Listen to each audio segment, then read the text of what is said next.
Zohran Mamdani is currently running for mayor in the city of New York. Now, Zohran is a self-proclaimed democratic socialist. And if you don't know what that is, it's, imagine mass starvation and mass poverty and oppression, but everyone's wearing party hats. That's what democratic socialism is. It's like, yay, you're starving to death. That's what it is. And he also claims to be a Muslim. All right, so I wanted to make a video to talk about this guy because the election is currently happening and there's a part of me that is a big advocate of F around and find out. New Yorkers may be finding out, and if that happens, I want this video to be put out into the ether so they have something to reference back to when they're wondering what went wrong. Before I get into this, let me just ask you guys a favor to please share this video far and wide, leave a comment for the algorithm, hit the like button, and also let me tell you what this video is not, okay? This video is not me insinuating that your nice Muslim neighbor is a terrorist. That's not what I'm insinuating, okay? I'm sure you do know lots of Muslims who are very nice, but it appears to me, it's obvious that people think that the religious aspect of this guy has nothing to do with politics, which is a common sentiment that I hear from people. And I'm sorry, but you guys sound as delusional as those folks who have the coexist bumper stickers on their cars. You know what I'm talking about?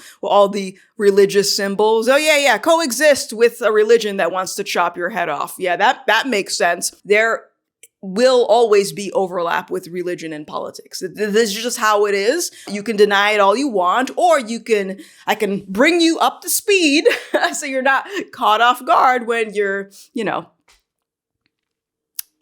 beheaded.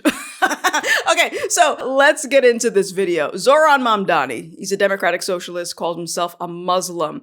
First of all, this question came up in one of my live streams recently where we were talking about socialism or progressivism, which is sort of the same thing. But they were talking about the comparisons, and people were arguing that there is no comparison here with Islam and progressivism. And so I brought up some questions. I said, okay, let's think about this for a second. Do progressives value women's rights? Do they believe in women's rights? Well, if they support transgenderism, they don't. Okay.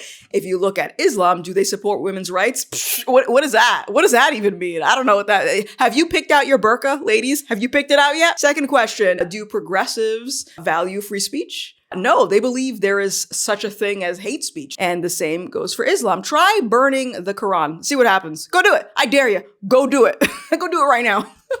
Okay. What I want to present to you guys is a little bit of information about Islam because I think it's important for you guys to know where a lot of the Islamophobia is coming from, which, by the way, this is just a word that people use to keep you from critiquing something. The main belief within Islam is that if you are not a Muslim, you are in rebellion against Allah. And to be fair, if you understand Christianity, it's sort of the same premise. You either accept Christ or you're with the other guy. The only difference is we're not going to chop your head off for it. However, within Islam, there is something called jihad, which I'm going to get to in a second. Before I do, let me just break down the three categories of Muslims because some would argue that there are distinctions to be made about this.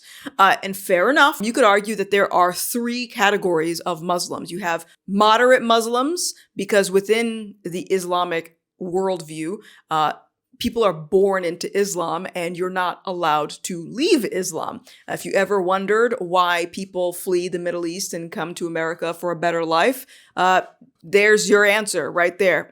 Why is it that Muslims are afraid of other Muslims, you ask? Great question. You also have another category called Islamists, and then you have the jihadis. I would say Islamists and jihadis are in the same camp personally, because the Islamists, they will affirm what the jihadis want to do. They may not necessarily participate in it, but they'll affirm it. Whereas a lot of the Western Muslims, the nominal or moderate Muslims, they don't like the extremism within Islam. But I would argue that if you were actually following the Quran and the Hadith, there is no such thing as an extreme Muslim. It's either you're obeying the words of your prophet profit or not, like, and so that's why I made the disclaimer earlier on in the video. I'm not arguing that every Muslim that you know is interested in terrorizing their neighbor. That's not my argument. What I do believe is that they have fallen prey to a radical cult that is hell-bent on taking over Western civilization. And in fact, this isn't just my opinion. This is actually what they believe. I'm going to read you something really quick. This is from a book called Understanding the Times, a survey of competing worldviews. And it says right here, one difficulty in the Islamic faith is that jihad is required of all Muslims and is described in a warlike fashion. Would-be moderate Muslims are presented with a serious dilemma. Do they participate in this war against their neighbors, ignore it, or explain it as a form of personal self-discipline that has nothing to do with warfare? Those in the group we've called Muslims are opposed to Islamists and jihadis, mostly trying to reinterpret their meaning of jihad as a form of personal discipline. Unfortunately for these people, oops, I dropped my book. Unfortunately for these people, as I said, Muslims are always fleeing other Muslims. So you could argue that the moderate Muslims, regardless of their interpretation of the Islamic belief, it doesn't change what the jihadis and the Islamists believe, okay? So they would technically be put in the same camp as the atheists and the secularists and the Christians and the Buddhists. They would put in the same camp as rebelling against Allah, and therefore it is justified to use violence against these people. Now, here's something else that I recently learned. Within Islam, the act of lying is considered a sin unless it's in the context of jihad. So here we have Zohran Mamdani in New York, who is singing praises about democratic socialism and how he's going to fight for LGBTQ rights and diversity and blah, blah, blah, blah, blah. In Islam, they have a teaching called taqiyya. Taqiyya is where you're allowed to lie for the sake of spreading Islam. And this is when I look at Zohran Mamdani going in the street, acting like an American kind of one day and then acting like a Muslim one day, acting like, eating with his hand one day and then acting wearing a suit like he's westernized. I look at this guy and I look at him and I'm like, I think he's practicing taqiyya. Taqiyya is where you're allowed to lie. Muhammad commands you can lie for the sake of spreading Islam. And Zohran Mamdani is either practicing taqiyya right now when he says, I love the trans community. I want to build, fund them and give them funding and money and all that. He's either practicing taqiyya because under Islam, transgenders and homosexuals must be executed, or he's not a Muslim. Yeah. One of them. I hope he's just not a real Muslim, because if he is practicing taqiyya and New York votes this guy in, good luck. Very rarely do Muslims vote conservative. Obviously, there are some exceptions. Like I mentioned, we have the moderate or nominal Muslims who maybe they call themselves a Muslim, but they don't actually follow it wholeheartedly. But very rarely do Muslims vote conservative because, again, in the context of jihad, spreading Islam throughout the world and fighting the infidels, in that context, they are permitted to lie. And so they will vote for progressive policies, knowing that those policies are going to inevitably destabilize the West. I think you would have to be ignorant to look at all the things that we're supporting in America and be like, yeah, it's fine. Yeah, it's fine. You're like that dog in the cafe with the fire. Yeah, that's fine. Yeah, that's you. You look dumb. Okay. And so the jihadists, the jihadis, they see that and they're like, oh, wow, these people are very weak. What a great time to attack.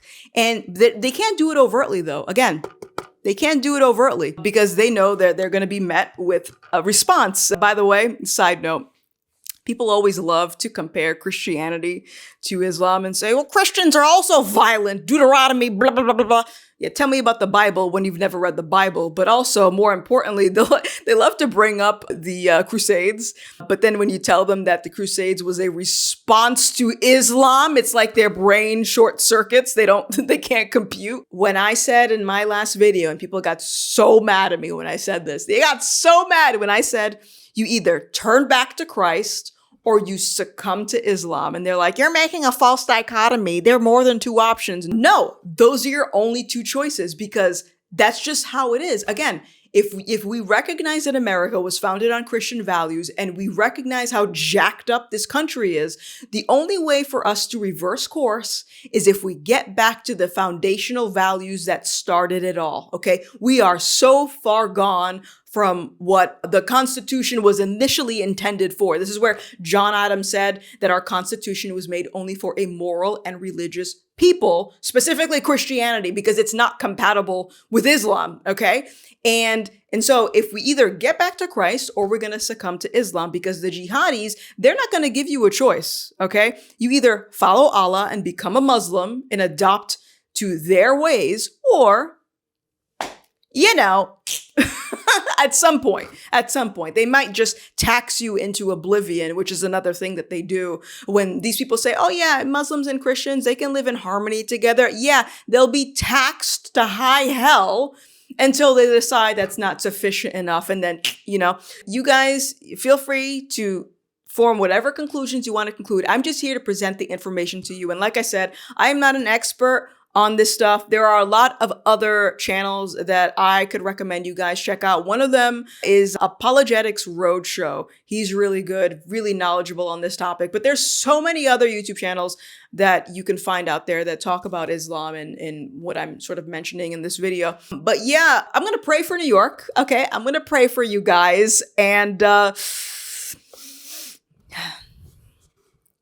I would say choose wisely. Yeah, it's going to be interesting. Regardless of what happens, this is going to be very interesting. But yeah, anyways, that's going to be it for this video. I hope you guys enjoyed it. If there's another topic you want me to touch on, please let me know in the comment section below. And like I said, please share this video far and wide. Leave some gibberish in the comment section to help with the algorithm. That would help me out tremendously. My name is Vanessa. You may know me as Gothix, and I will see you in the next one. Bye-bye. The Prophet says, the first thing you do is call them to Islam. If they accept it, leave them. Khalas, they're Muslims. We go. If they refuse, then tell them Allah obliged upon you to pay taxation. If they refuse, then we have to fight. And if we fight you, then we capture you, you become our slaves, and we take your land, and you take where, because you refuse, I give you two good options. The dream of every Muslim is simply to be treated the same as any other New Yorker.